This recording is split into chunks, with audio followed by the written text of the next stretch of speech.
So yes, people, welcome back to the second episode of the JNM podcast.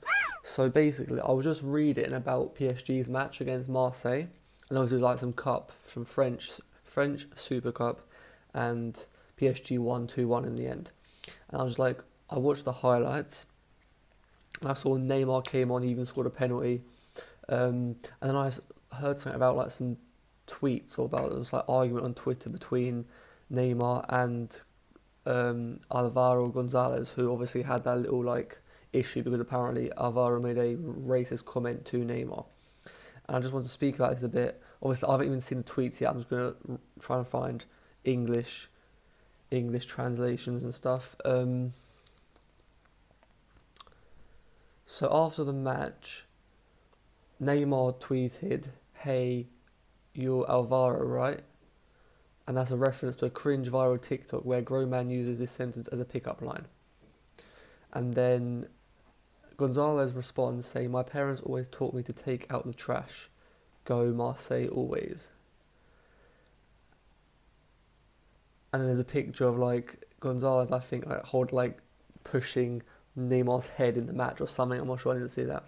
And Neymar tweeted back to that saying, "And he forgot how he earns titles. And you forgot how to lift titles or trophies, okay. And then Gonzalez responded to that saying, "You will be forever in the king's shadow," and the king's regarding to Pele. And Neymar finished it by saying, "And so you will be forever in mine. I made you famous, you're welcome."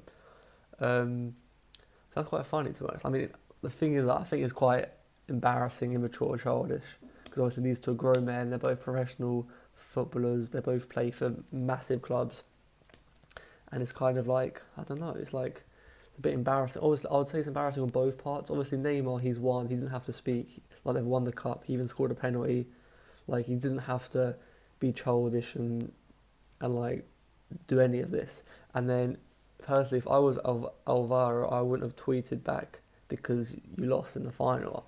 And, like, you have to, obviously, you lose, you have to be respectful if you win or lose at the end of the day. But having an argument on Twitter after the match is quite embarrassing, I feel. Especially Neymar, like obviously we've seen Neymar do this sort of stuff on the field of doing different sorts of tricks and whatnot, but that's alright because like you're letting your skills speak for you. But to go on Twitter and then to like tag the guy, I think he probably did tag him, and to tag him after beating them in the cup final, I don't know, it's a bit poor. I think PSG wouldn't be happy either because like you're not showing good example to players, youth players, fans, young fans who watch PSG, watch Neymar. Obviously, Neymar's a big player. A lot of young kids follow him, watch him, and he's not shown the best example about just tweeting like stupid stuff after a match, especially after you won a big cup and you tweet and like after a cup, obviously. Like, you've won a cup with your team, you're all happy, obviously, you all worked hard, and the best thing you have to do after that is to tweet the guy you beat and, like, basically take the piss out of him. So I think that's quite poor. Like, obviously, I think Neymar tweeted first, so it's not his fault, but because obviously the guy didn't have to write back. But for Neymar to even think about that after the game, was like, yeah, I'll tweet him because we won. It's poor, I think. And then if I was Alvaro, I would have just left it because you've lost, like, you have no right to speak. You've lost in the cup final. But anyway, yeah, I thought that was a weird one. Like, and that just proves how much the game's changed. Like, players tweeting each other after a cup final. Players are now tweeting each other. And like, imagine that like 15 years ago when Chelsea beat Man U in the FA Cup or something, and like John Terry starts to tweet Vidic or Ferdinand. Like, you would never see it, never in 100 years. And now you've got these two muppets tweeting each other after a match. I don't know if football's going a weird direction, very weird direction. You can't tweet stupid stuff like that after a match. I think that's I don't know, so weird, so weird. What transfer news is going on? I know that Lucas Payson, he left Chelsea yesterday. He's been at Chelsea for like, I don't know, 10 years, I don't want to lie, and he's had like 3 appearances. He's been in like 6 clubs. I remember when we signed him, he came on and we won, Chelsea won 8-0.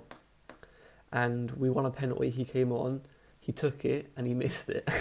That's my one memory of him playing for Chelsea, which isn't great. So I know he just left Chelsea. Let's see what other transfer news there are. Apparently, Dele Alli is keen to leave Spurs and link up with former manager Pochettino at PSG. That's a shout. That is a shout because he's not playing much at Spurs. Obviously, he's on the bench. So yeah, that could be a shout because obviously old manager, he get back playing, get back into old form, break back into the England team. That'd be a good move for him. Meanwhile, Tomori is close to joining AC Milan on loan with a 30 million option to buy. That I would be quite annoyed about because I don't know, he does on the ball. He's a bit dodgy. Like, I remember when he played last year, he got quite a lot of minutes, and he did make some stupid mistakes like a bad touch, loose pass here and there. But defending wise, off the ball, he's rapid and he's a good defender. Just if he improves on the ball, he'll be a good centre back. So going on loan would be the best. But I would say if Chelsea keep him in 2-3 years, they've got a very good centre back, English, young, and he can play. He's a good player. He's rapid. Galatasaray striker Falcao has been linked with a move to MLS.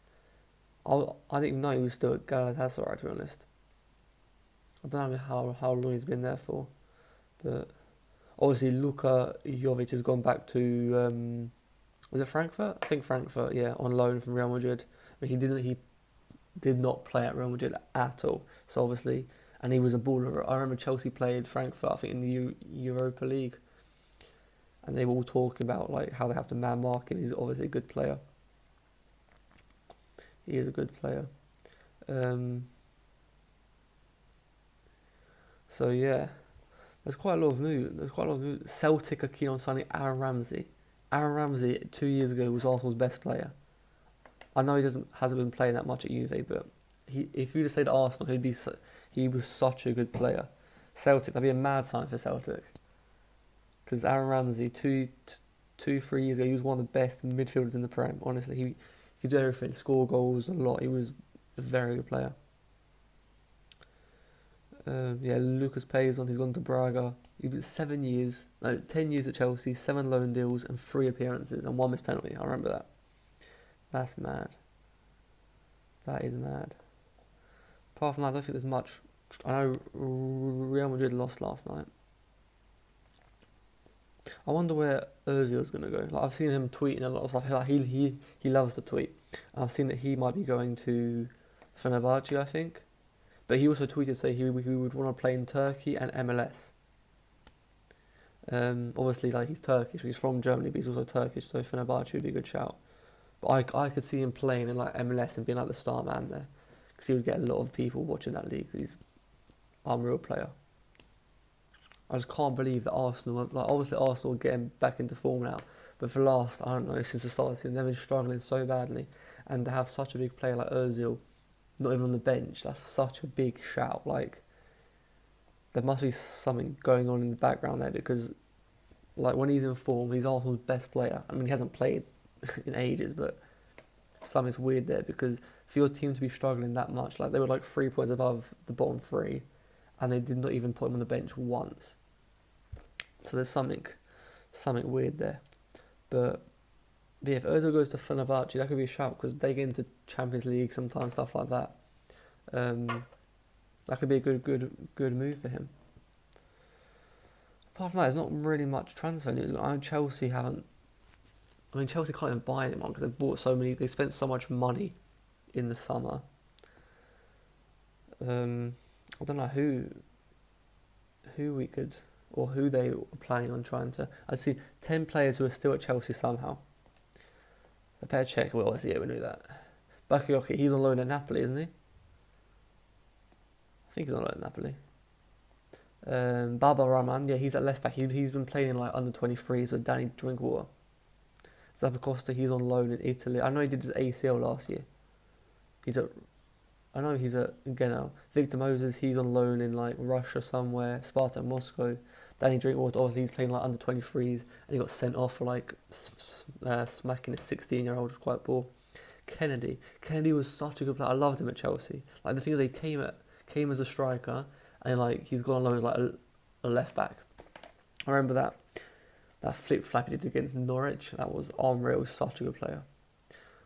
Marco Van Ginkel, he's been at Chelsea now for so long. And like he's been going on loan to PSV for like every season, and he was even made captain even though he was on loan, and that's pretty mental.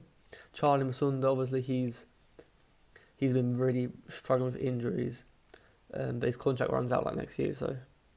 But he's just come back from like I think it is ACL, and there was something wrong with it, so they had to like redo the operation or something like that. He's been really struggling with knee injuries. But he's quite active on like social media, so if you follow him on Instagram, you can keep up with his like injuries and his recovery and whatnot. Matt Miazga, he's one of the worst players I've ever seen. He's just an athlete. Anyway, so yeah, today was a bit of a random episode. I just wanted to talk about this like Neymar tweeting thing. That was just so weird for me to have like two grown men, professional footballers, tweet each other after a match, and not even tweet each other saying like, "Oh, it was a good match, good seeing you." Like just like tweeting childish, stupid stuff at each other. It's like not a good look for Neymar or the other geezer. PSG are probably not going to be happy about him tweeting opponents and whatnot, but whatever. It is what it is, I suppose. So yeah, like I want to do podcasts with like maybe like followers or people who have been following our Instagram page, YouTube page, whatever. So if you guys would be interested in coming on a podcast with me or me and Nathan, just let us know. Let us know if you think it's a good idea, if it would work or would not work. And just like let us know if you have any things that we should make podcasts on in the future, like any topics, transfers, teams, personal stuff, tips, advice, like injury, whatever you want. Just leave a comment below, DM us, and we'll see if we can make an episode out of it or anything like that. So I'm filming a YouTube video as well today, so I'm going to start with that. I'm going to train now. So yeah, I hope you guys enjoyed this short random video, and I'll see you guys in the next podcast.